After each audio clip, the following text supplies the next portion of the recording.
자, 반갑습니다. 3학년 여러분. 자, 엄매 8주차 뒤에 문법 어미와 문장 성분 뒷부분 한번 해보도록 할게요. 네. 월요일인데 약속을 지키기 위해서 또 열심히 찍고 있습니다. 자, 한번 보죠. 기본적으로 우리 이 부분 기억해야 될 것 같습니다. 여기 한번 보시면, 자, 이어폰을 빼고요. 체언의 문장 성분은 누구에서 결정된다? 격조사. 자, 그리고 어미의 문장 성분은 주로 뭐다? 어말어미. 즉, 종결어미 혹은 전성어미 등에 의해서 결정되죠. 자, 그러면 이 중에서 우리가 수업 시간에 했던 것들은 뭐였습니까? 네. 특히 전성어미 그리고 종결어미의 역할에 대해서 우리가 한번 생각했었습니다. 그래서 이거 꼭 기억해 달라고 말씀을 드렸었죠. 요거 추가로 한번 정리해 볼까요? 종결어미가 붙으면 아는 문장 혹은 전체 문장의 서술어의 역할을 한다. 사실 뭐 다른 요소가 없으면 뭐 안긴 아는 문장 쓰기도 애매한데 일단 이렇게 보고요. 연결어미가 될 때는 여기서 대등으로 연결된 대등절 혹은 종속절에 항상 누구? 서술어 역할을 하고 문장 간의 연결의 역할을 한다. 이렇게 생각하시면 되고요. 그 다음에 마지막 전성어미 같은 경우는 자 기억하셔야죠. 뭐다? 안긴 절의 서술어. 아는 문장에서는 해당 문장 성분으로 기능하게 돼 있지요. 자, 이런 부분들 꼭 기억하셔야 될 겁니다. 자, 그래서 이 부분 한번 보시면 우리 하나만 다시 복습하고 갈게요. 이 첫 번째 문장 한번 보십시오. 그녀가 행복함이 증명되었다라고 하면 항상 서술어부터 찾으란 말씀을 드렸었습니다. 그럼 뭐 증명되었다가 서술어고요. 그러면 그녀가가 주어가 아니라 그녀가 행복함이 전체가 주어가 됩니다. 이때 주어가 되는 이유는 X 플러스 주격조사가 붙은 건데 주격조사 이죠. 자, 그렇다면 그녀가 행복함은 원래는 이거지 않습니까? 그녀가 행복하다인데 이 다는 뭐다? 종결어미였죠. 근데 이 다 대신에 뭐가 붙었습니까? 미음, 즉 뭐다? 전성어미가 붙어서 자 생각해 볼게요. 전성어미가 붙으면 어떻게 된다? 안긴 절의 서술어, 즉 명사절의 서술어 역할을 하고요. 그리고 뭐다? 아는 문장 전체에서는 명사의 역할을 하는데 이때 명사 역할은 누구에서 정해진다? 격조사에 의해서 성분이 결정되는 거죠. 그러면 그녀가 행복함은 명사절이고 명사로서 기능하는데 여기에 뭐다? 주격조사 이가 붙어서 뭐다? 명사절 플러스 이는 누구로 기능하게 되어 있다? 주어로 기능하게 되어 있다. 이런 부분들 기억하셔야 될 겁니다. 까먹으면 안 됩니다. 네, 다시 말씀드리는 거니까요. 관형절하고 부사절도 한번 보죠. 관형절 같은 경우는 소녀가 웃는다라고 되어 있으면 자, 이는 다는 뭡니까? 그렇죠. 종결어미. 그러니까 아는 문장 전체 문장의 서술어로서 기능하게 되는 겁니다. 자, 근데 이 중에서 웃는 소녀를 만났다라고 한다면 이러한 이야기가 되겠죠. 웃는 소녀를 만났다라고 하는 것은 보세요. 는이 붙어 있죠. 그죠? 그러면 이 는은 뭡니까? 관형사형 전성어미가 될 것이고 이 아이는 관형절의 서술어가 될 것이며 자, 하나 더 기억하셔야죠. 관형절의 서술어고 전체 문장에서는 누구로 기능합니까? 그렇죠. 관형어로 기능하게 되어 있습니다. 자, 관형절에서는 서술어, 아는 문장에서는 관형어로 기능하게 되어 있다. 구별하셔야 됩니다. 그러면 관형절 같은 경우는 이거 기억하라고 했어요. 웃는 소녀가 원래의 문장은 뭐다?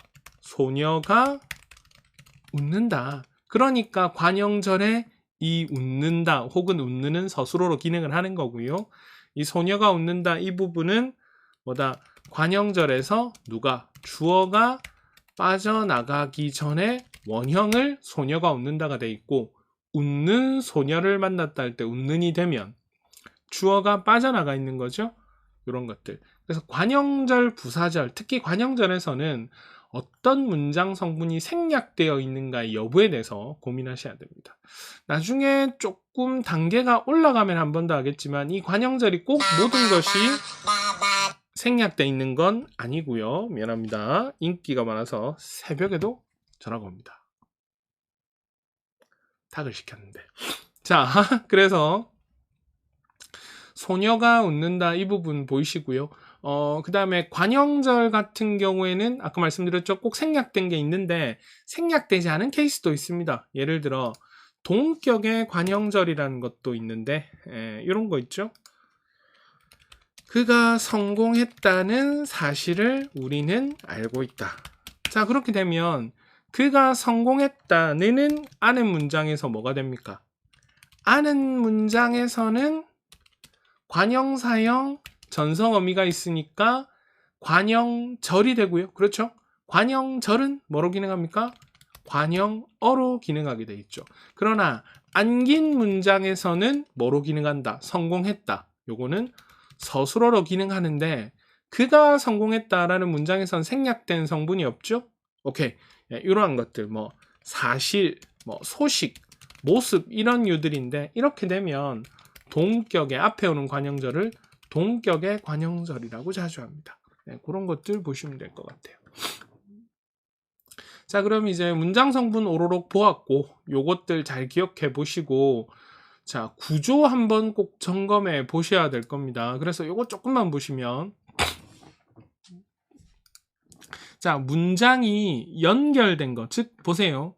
이어진 문장이면 누가 붙어야 돼요? 연결어미가 붙어야 되죠. 그리고 누구누구로 안긴 문장이 되면, 그러니까 명사절을 가진 아는 문장이면 전체 문장이 아는 문장이고 명사절은 안긴 문장입니다. 이 안긴 문장은 무엇이다? 그렇죠. 대체로 전성어미 시리즈가 오게 되어 있습니다. 명사절, 관형사절, 부사절은 명사형 전성어미, 관형사형 전성어미, 부사형 전성어미인데 서술절과 인용절이 특이하죠. 이것도 설명했었죠. 서술절은 애매하면 주어, 서술어 구조를 생각하시라. 두 주어 사이에는 의가 들어가는 구조가 형성이 되고 그러면 여기서 이 할머니께서는 건강이 좋으시다. 이 전체 안 보세요. 여기에 서술어는 그렇죠. 건강이 좋으시다. 서술절 자체가 서술어가 됩니다. 그래서 여기서 할머니께서 건강이 좋으시다. 이렇게 돼 있을 때 자, 이렇게 돼 있을 때 전체 아는 문장의 서술어는 뭐가 된다? 건강이 좋으시다. 이 전체가 되고요. 서술절의 서술어, 즉 서술절로 안긴 절, 뭐 그냥 서술절이라고 합시다. 서술절의 서술어는 뭐가 됩니까? 좋으시다가 되다. 요거 꼭 기억하셔야 돼요. 과거에는 서술절 이야기 별로 안 했습니다. 그러나 최근 문법에서 서술절 이야기들을 좀 하고 있으니까 우리가 좀 봐둬야 될 것 같습니다. 자, 그리고 이 부분 한번 보시죠. 인용절 같은 경우는 어미가 아니라 뭐라고 했습니까? 인용조사. 그런데 단순히 그냥 인용이라고 하지 않고요. 엄밀하게 따지면 인용 부사격 조사로 분류를 합니다. 직접 인용의 경우는 뭐다? 요렇게 콤마 찍고 라고가 돼 있고 간접 인용의 경우는 고 이러한 것들이 붙어서 하고 이거 기억하셔야 됩니다. 부사격 조사가 붙었으니까 뭐로 보겠다? 부사어로 보겠죠. 부사어로. 그런 것들 기억하셔야 됩니다. 자, 그래서 요 문장들 쭉 한번 보시고요. 이 집은 마당이 넓다. 의를 넣어 점검하겠습니다. 이 집의 마당이 넓다. 그러면 전체 문장의 서술어는 마당이 넓다. 그 다음에 서술절의 서술어는 넓다. 이렇게 되고요. 이 문장은 과거에는 좀 말이 많았었습니다. 어떻게 볼 것인가. 그런데 지금은 그냥 간단하게 이 두 개가 이어진 정체가 되겠고 인생은 짧고 예술은 길다 전체 문장 뒤에 는 하나가 붙어서 그냥 관형절이 된 것. 이렇게 보시면 될 것 같습니다. 자, 그러면 자 문제 조금 풀어 오시고요. 자 이거 아직 다 안 하신 분들은 잠깐 스톱했다가 예, 제가 푸는 거 같이 한번 보도록 하겠습니다. 잠깐 프리즈 하시고 안 푸신 분은, 다 푸신 분은 바로 한번 보도록 하죠. 프리즈. 자, 요거 한번 보죠. 제가 요거를 조금 옮겨 보겠습니다. 아이고, 제 얼굴이 가려졌네요. 괜찮죠? 네, 좋습니다. 자, 여기서 보시면 용언의 형태 보는데 그 이야기 했습니다. 용언은 어떻게 구성이 되는가? 자, 누차 말씀드리지만 어간 플러스 어미. 근데 어간은 어근 플러스 파생 접사. 그러면 대표적인 예가 뭐다? 그렇죠. 먹히다. 그럼 어근 먹, 파생 접사 히, 어미다. 그런데 요 맨 끝에 오는 아이를 뭐라고 한다? 어말어미라고, 앞에 오는 것을 선어말어미라고 한다. 요 이야기 드렸었습니다. 자, 그래서 보시면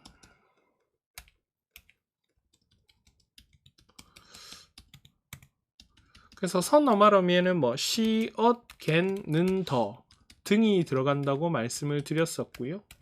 요런 구조를 이루게 돼 있죠. 그리고 이 선어말어미까지는 꼬라지가 바뀌지 않고 어말어미만 바뀌게 되는데 이를 뭐라고 했다? 활용이라고 했었습니다. 자, 그러면 그러한 것들 기본으로 세팅하고 한번 해보죠. 윗글의 내용으로 미루 알 수 없는 것은 했는데 선어말어미만으로도 단어를 완성할 수 있다. 말도 안 되죠. 어말어미가 있어야 문장 혹은 단어가 될 것이고요. 어말어미 중에서 종결이 되든 연결이 되든 전성이 되든 상관없는데 무조건 무언가 있어야 됩니다. 네, 그렇게 한번 보시면 되고요. 그리고 전성어미는 이런 말 중요해요. 동사를 명사처럼 바꾸어 목적어로 기능할 수 있게 한다. 이걸 다른 말로 고치면 명사형 전성어미가 붙고 명사형 전상어미 뒤에 목적격 조사가 붙어서 뭐가 된다? 목적어가 된다. 네, 기억하셔야 될 겁니다.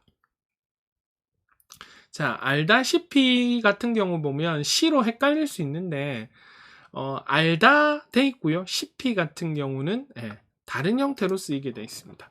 얘를 한번 제가 찾아볼 텐데요.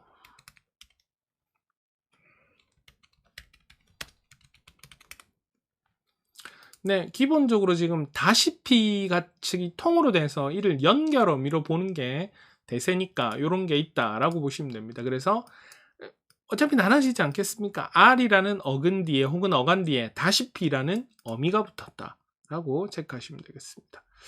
자, 그 다음에 16번 같은 경우 보시면 대등적 연결어미 붙는 것은 하나만 구별하시면 됩니다. 하지만 할 때 많이 붙어도 이 아이는 대등적 연결어미로 보고 주로 종속은 원인, 이유 등으로 보는데 수업 때 이야기했죠. 뭐다? 종속절로 충분히 볼 수 있는 아이가 주어, 서술어 사이에 끼게 되면 이를 그냥 뭐로 보겠다? 부사절, 부사어로 본다고 했습니다. 자, 그러면 나머지 요소 쭉 보니까 적절한 거 찾아보시면 디귿 바로 나오겠죠. 비가 오지 않았기 때문에 뭐를 내지 못했다. 그러면 원인 이유니까 종속적으로 이어졌다. 이렇게 되겠죠. 자, 그 다음에 듣고 싶다 할 때 고 같은 경우는 이제 보조적 연결어미, 즉 본영어하고 보조영어를 연결해 주는 겁니다. 대등은 아니고요. 대등은 항상 말씀드리지만 그리고 같은 것들, 하지만 같은 역적 이야기할 수가 있습니다. 나머지는 크게 어려운 거 없을 것 같고요. 17번 보시면 그렇죠? 네, 생략해도 말이 되는 것을 찾아라. 보조용어는. 그래서 친구의 자동차를 수리했다가 충분히 말이 되니까 이렇게 가시면 될 것 같습니다. 자, 빨리 보죠. 그래서 이 문장에서 한번 글 내용에서 기억하실 만한 건 문장이 어말어미까지 와서 끝났는데 이 어말어미 뒤에 다시 붙을 수 있는 게 누구다? 은근 보조사 같은 게 붙을 수 있습니다. 예를 들어 커녕 같은 거. 네. 실제로 커녕으로 보지 않고 은커녕, 는커녕 전체로 봅니다. 사랑은 커녕 이러면 사랑이란 체언 뒤에 은커녕이란 보조사가 붙는 건데 이런 거 있지 않습니까? 그녀가 죽기는 커녕 멀쩡하게 살아있다라고 하면 그녀가 죽기는커녕 멀쩡하게 살아있다. 그러면 그녀가 죽다 대신에 기가 명사형 전성어미가 와서 이 전체가 하나의 명사절이 되고요. 그래서 뿅은커녕 멀쩡하게 살아있다. 그녀가 죽다. 원래는 이렇게 되겠죠. 이게 주어가 되고 그녀가 살아있다. 서술어가 되고요. 그녀가 죽다가 다시 명사절로 안겨 있는데 기가 붙어서 이 명사절 뒤에 는커녕이 붙은 형태. 이렇게 이야기가 됩니다.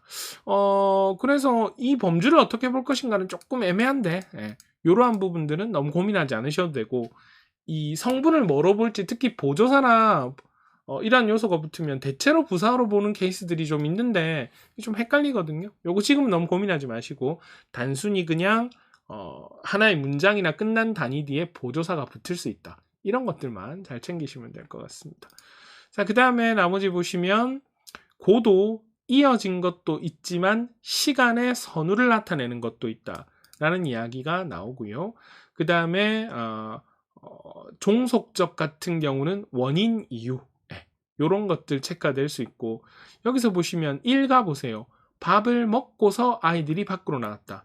시간의 전후관계가 되고요. 2-가는 형이 왔고 우리는 그제서야 안심을 했다. 대등적 연결 이렇게 될 겁니다. 자, 크게 어렵지는 않겠지만 어쨌든 한번 보시면 18번 바로 한번 볼게요. 자, 그래서 보시면 기역간 이유는 올라서라는 원인 이유가 붙으니까 뭐다? 종속적. 자, 그 다음에 디귿 리을 같은 경우는 떠났고 선생님이고 라고 돼 있는데 선행절에서 대조의 의미를 나타내는 보조사 언어는 쓸 수 없다. 요건 글 안에 나와 있는 내용이고요. 그 다음에 기역 니은은 뭐다? 선행절이 후행절 속으로 이동할 수 있다라고 했는데 이건 뭐 때문에 그런가 하면 종속절로 볼 수 있는 게 주어 서술어 사이에 톡 끼어서 부사절, 부사어가 될 수 있는 겁니다. 그러나 대등 연결일 때는 안으로 들어갈 수 없다. 이렇게 이해가 될 거고요. 그 다음에 뭐 답은 4번 좀 뻔하게 나오는 것 같습니다. 자, 그 다음에 19번 바로 한번 보죠. 기억의 구체적인 사례. 기억 보시면 시간의 선우라고 그랬죠? 네. 그러면 뭐 이것도 크게 어렵지 않을 겁니다. 자, 우리의 핵심은 21번이었는데 우리 그때 수업 시간 했었고요. 20번 같은 경우 보시면 했던 거 다시 한번 말씀드리지만 뭐다? 부사어가 되는 것은 두 가지로 생각하라. 첫 번째 뭐? 부사형 전성 어미가 붙은 것, 즉 부사절인 것. 아니면 뭐다? 체언 뒤에 부사격 조사가 붙은 것. 매우 예외적으로 부사성 의존명사 채 이런 게 올 수 있는데 헷갈리면 뭐 하시라? 부사격 조사를 붙여보시라. 아니면 부사가 바로 부사어가 되겠죠? 네, 그러한 것들 기억하셔야 될 것 같습니다. 자, 문법 압축해서 이야기했으니까 원래 풀이 다 하고 싶었는데 우리 수업 좀 빡빡해가지고 못했거든요. 그렇죠? 네. 요거 잘 한번 기억해 보시고 점검해 보시고요. 그리고 나머지 과제하고 보시면 또 어려운 것들 그 다음 수업 시간에 점검해서 갈 것이고 일단 3월 모의고사 치기 전에 기본 우리 10주차 완성이 거의 다 되어가고 있습니다. 그래서 일단 한 판 돌고 나면 우리가 이를 바탕으로 다른 요소들 좀 해보도록 하고요. 그리고 이번 주는 풀 모의고사는 치지 않겠습니다. 약간 하프 모의고사 형태로 한번 쳐볼 테니까 그거 한번 보시면서 같이 업그레이드 해봅시다. 자, 오늘 여기까지 하겠습니다.